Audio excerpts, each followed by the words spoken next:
Praise the Lord. জয় যিশু সবাইকে। প্রভু যিশুর নামেতে আপনাদের সবাইকে আমি স্বাগতম জানাই এই ইউটিউব চ্যানেলে।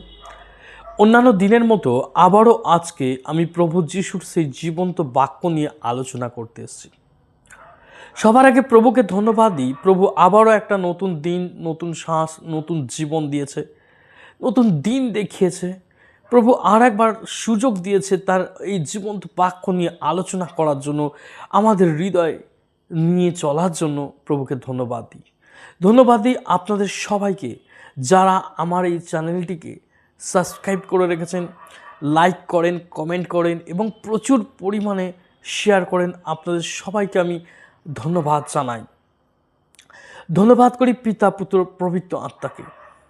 প্রভু আবারও যে সুযোগ দিয়েছে সেই জীবন্ত বাক্য নিয়ে আলোচনা করার জন্য, আপনাদের মাঝে আসার জন্য, সেজন্য ঈশ্বরকে ধন্যবাদ জানাই। আমরা সবাই জানি যে ঈশ্বরের সমস্ত কিছু সৃষ্টি, ঈশ্বর ছাড়া কোনো কিছু সম্ভবপর না।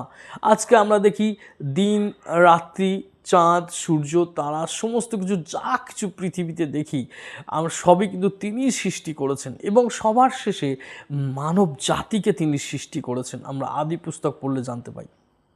তো এরকমই এক বাক্য নিয়ে আমি আজ আলোচনা করতে চলেছি। আসুন আমরা সেই বাক্য নিয়ে আলোচনা করি। আজকে যে বাক্যর আলোচনার বিষয় সেটা হলো প্রভু যিশুর অনুসরণ করার মূল্য কী। প্রভু যিশুকে অনুসরণ করার মূল্য কী, সেই বিষয়ে আমরা জানব। আমরা অনেকে জানি না বা অনেকে বুঝতে পারি না বা অনেকে এই বিষয়ে গুরুত্ব দিই না যে প্রভু যিশু খ্রিস্টকে অনুসরণ করার মূল্য এবং গুরুত্বটা কী, সেটা আমরা কিন্তু অনেকেই জানি না বা অনেকেই বুঝতে পারি না বা অনেকেই সেটাকে সেরকমভাবে নিতে পারি না। তো সেক্ষেত্রে আমাদের আজকে জানতে হবে যে প্রভু যিশু খ্রিস্টকে অনুসরণ করার মূল্য কী। ঈশ্বর আজকে আমাদেরকে বলছেন তাকে যারা অনুসরণ করে বা অনুসরণ করার মূল্য কি হতে পারে, তিনি আজকে আমাদেরকে বলছেন তাকে অনুসরণ করা এবং তাকে অনুসরণ করার মূল্য কি, তিনি আজকে আমাদেরকে জানাচ্ছেন। আমরা দেখি প্রভু যিশু যখন পিতরের শাশুড়িকে যখন সেই কঠিন জ্বর থেকে, অসুস্থতা থেকে যখন সুস্থ করলো এবং প্রচুর ওখানে অসুস্থ ব্যক্তি ছিল তাদেরকে সুস্থ করলো, যারা ভূতগ্রস্ত অবস্থা ছিল তাদেরকে সেই ভূতের আত্মা থেকে তাদেরকে মুক্ত করলো এবং আরও অনেক লোককে তিনি সুস্থ করলো। প্রভু যিশু তারপরে তার খেয়াল হলো নদীর ওপারে যাবে, কিন্তু নদীর ওপারে ঠিক যখন যাবে বলে মনস্থ করলো এবং তার শিষ্যদেরকে যখন আদেশ দিল, ঠিক তখনই এক অধ্যাপক প্রভু যিশুর কাছে এসে সে বলে, হে গুরু, আপনি যে স্থানে যেখানে যাইবেন আমি আপনার পশ্চাৎ যাইব। সেই অধ্যাপক তখন প্রভু যিশুকে এই কথা বলে যে আপনি যেখানে যাবেন, যেখানে যে পরিস্থিতি যাবেন, আমি আপনার সাথে, আপনার পশ্চাতে আপনাকে অনুসরণ করে যাব।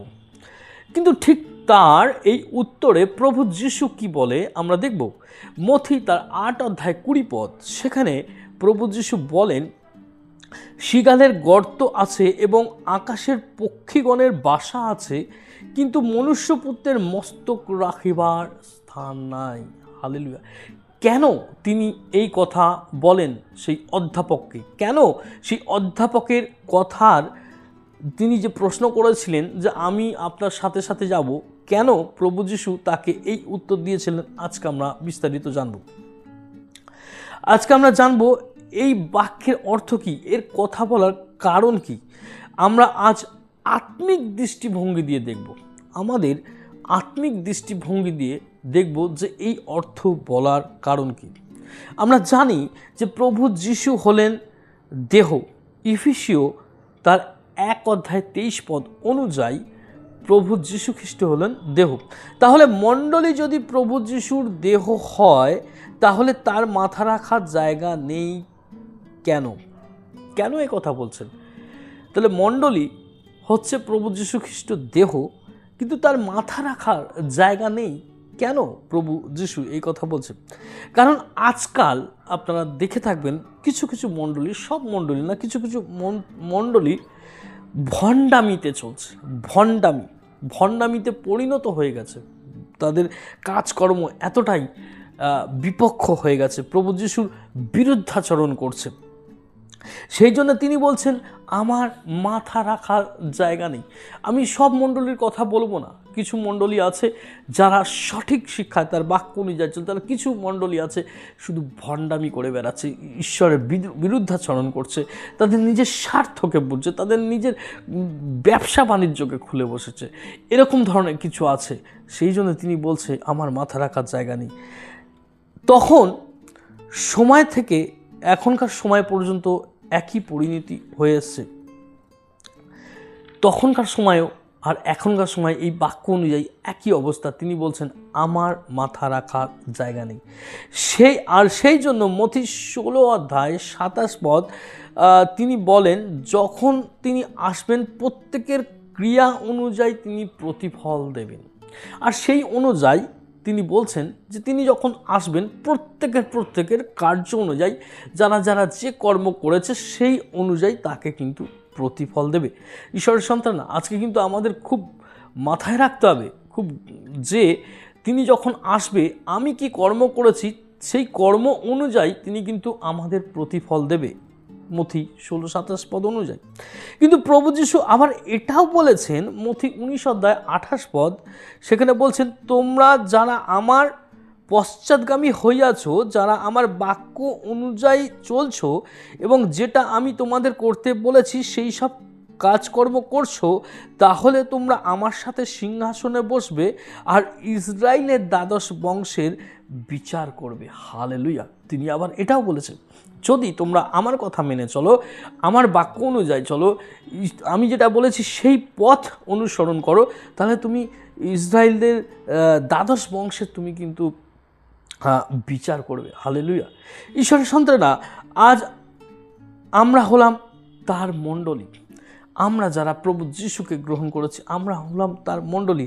আর তাই আমরা এমনভাবে চলবো যেন তিনি আমাদের মধ্যে মস্তক রাখতে পারেন। হালেলুয়া। আজ হচ্ছে আমরা মণ্ডলী যারা প্রভু যিশুকে গ্রহণ করেছি, আমরা সবাই হচ্ছে তার মণ্ডলী। আর এই মণ্ডলীকে এমনভাবে চলা উচিত, এমনভাবে তার বাক্য অনুযায়ী চলা উচিত যেন তিনি আমাদের মধ্যে যেন তার মস্তককে রাখতে পারে। আমরা সর্বদা পাপ থেকে বিরত থাকব। এই জগতের পাপ কর্ম থেকে আমরা সর্বদা দূরে থাকব। আমরা জানি যে এই জগতের পাপ কি, এই জগতের পাপ কর্ম কি আমরা জানি। বাইবেল অনুযায়ী আমরা যখন পড়ি আমরা জানি, তার থেকে আমরা বিরত থাকবো। আমরা সর্বদা পাপ থেকে বিরত থাকবো। হালেলুয়া। আজকে আমাদের বলছে আমার মাথা রাখার জায়গা নেই। আজকে আমরা এমন তৈরি হব আত্মিকভাবে যেন প্রভু আমাদের মধ্যে তার মস্তক রাখতে পারে। হালেলুয়া। ঈশ্বরের গৌরব হোক। আমি বিশ্বাস করি এই সুন্দর বাক্য থেকে আমরা অনেক কিছু শিখতে পেরেছি।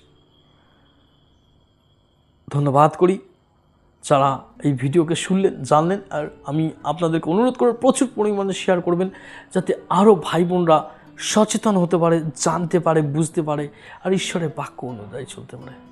জয় যিশু সবাইকে। সবাই ভালো থাকবেন।